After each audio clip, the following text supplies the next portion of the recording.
Hello everybody, we are here with Crystal L. Bass. I understand you are from the Baltimore area. You are a acclaimed author, freelance writer, CEO, and motivational speaker. You have a brand new book titled Dark Clouds, A Charmed City Struggle. Thanks for being here. Thank you so much for having me. Now, you have a lot of things going on. How do you balance it all? It's not easy, and I balance it all with no rest and no sleep. But I figure I can sleep when I'm dead, so right now I'm just pushing forward and trying to make everything happen at one time. All of my dreams, even though I know Rome was not built in a day, I want to make everything happen. There you go.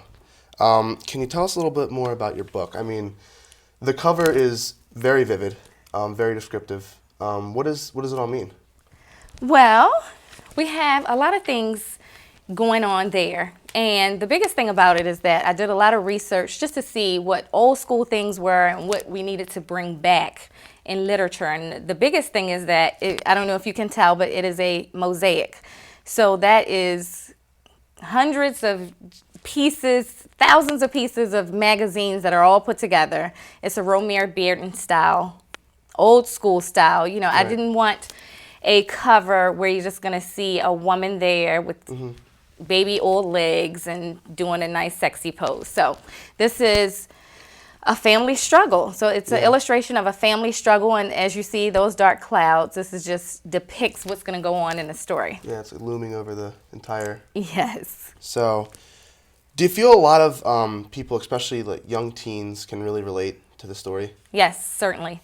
A lot of people, I've been getting so much feedback, and if anyone gets a chance, by all means, go on Amazon and read the reviews, but people can certainly relate to the story. And a big thing in the story is that I'm giving young women especially permission to speak up, permission to take control of their own lives. You are never too young to control your own destiny. So that's a big theme in the story. So, on the topic of young women, what's, I guess, the biggest message for young women in the book? That's the big message. I mean, this is a book that's centered around abuse. And, you know, a lot of people are abused. I went through a process of writing this book because I was sitting in a hair salon. My sister does hair for years. I was sitting in a hair salon and hear all these women talking about all these stories that they didn't discuss until they were adults. And so this gives you permission to talk about it before you're an adult. Right. You know, there is help.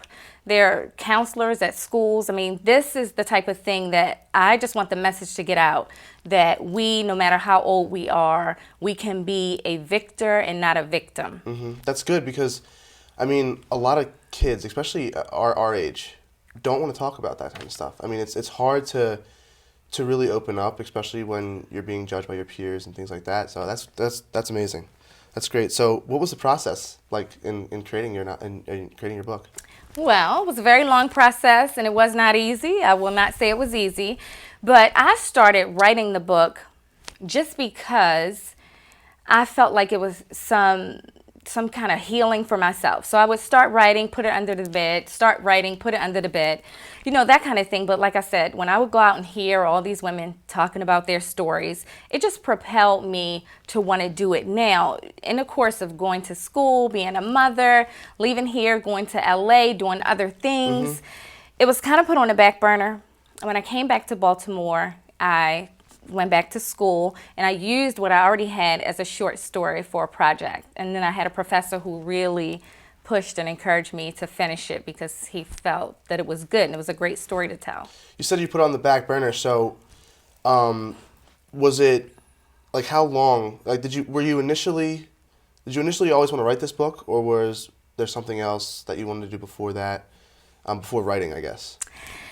I don't know that I always wanted to write the book. I always wanted to write. I was doing some theater, doing some acting, and in between I was writing at the same time. So I would watch theater, watch movies, and all that kind of thing and think, hey, I can do that, and I can write that. And since I was about in the third grade, you know, people always told me that I was such a good writer, such a good writer.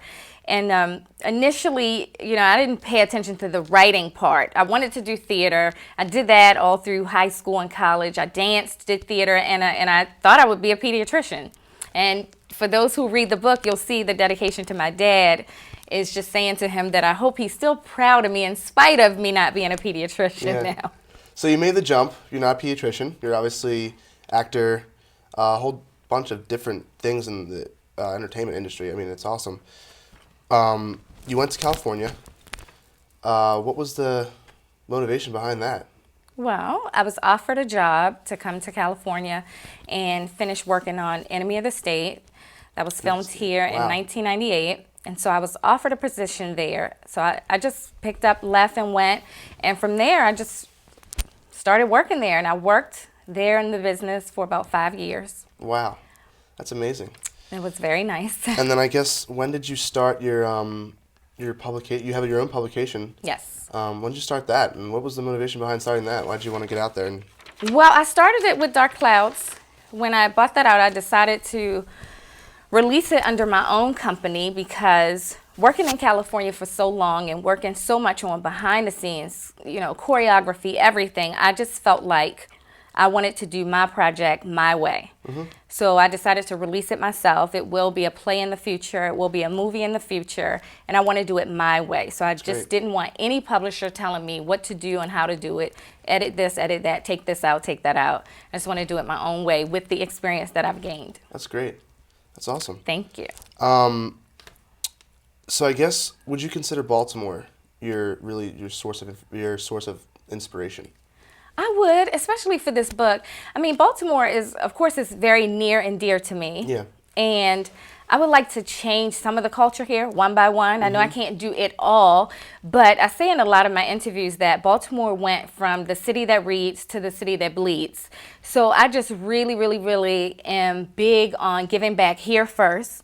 And then I could filter out into the rest of the world later. But right here, Baltimore is my focus. There's a lot of things I want to do in the inner city with the youth. I'm putting together some programs right now. For those who haven't read the book or will read the book, the 4 kids are called Precious Gems. So I do have Precious Gem workshops in the works, and where it will teach young ladies how to carry themselves and not to be promiscuous and not to use drugs. And like I said before, speak up if something is happening that's wrong, and learning just how to be victorious and not being a victim all the Yeah. time. So different things like that are in That's the works. huge. That's really good.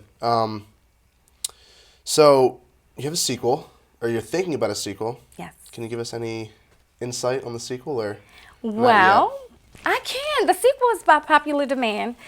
People are saying that they were fulfilled and they were satisfied, but I kind of left them hanging. And that was intentional. I mean, Yeah. I kind of left a cliffhanger because I want to build a fan base where they're waiting for the next thing to come out.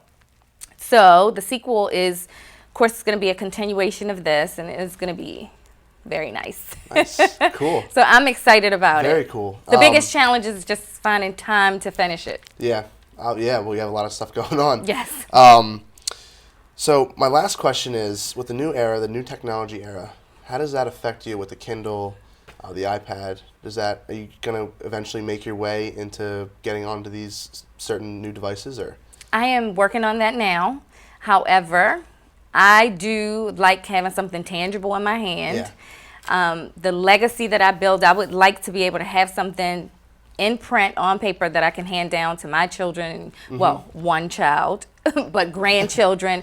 I would like to just have, I'm old school, and I would always like to have a tangible book in my hand. But I am open to being, people are asking, and we're moving in a direction as well. Yeah, I mean, because the focus of the book is obviously the younger generation.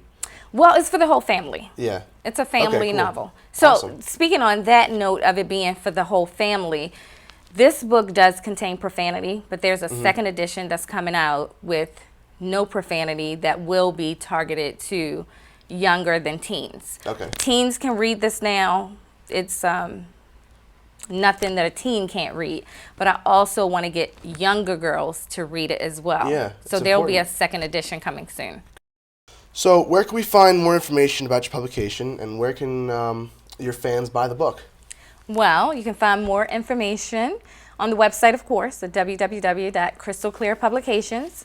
You can follow me on Twitter, Crystal Clear Pub. You can find the fan page on Facebook. It's Dark Clouds fan page. And you can also find information about me or videos on YouTube. But I do want to say one thing, that everyone here will be getting a surprise, a free copy of the book. Compliments of Dr. Chris. Thank you very much. Oh, you're welcome. Very excited to sign a few copies. Awesome. And thank you very much for being here today. I really appreciate it. You coming in. Certainly. And don't forget, anyone looking to purchase the book can purchase directly off of the website or on Amazon.com. Perfect. All right. Remember, www.crystalclearpublications.com. Thank you for being here today. That's all we have.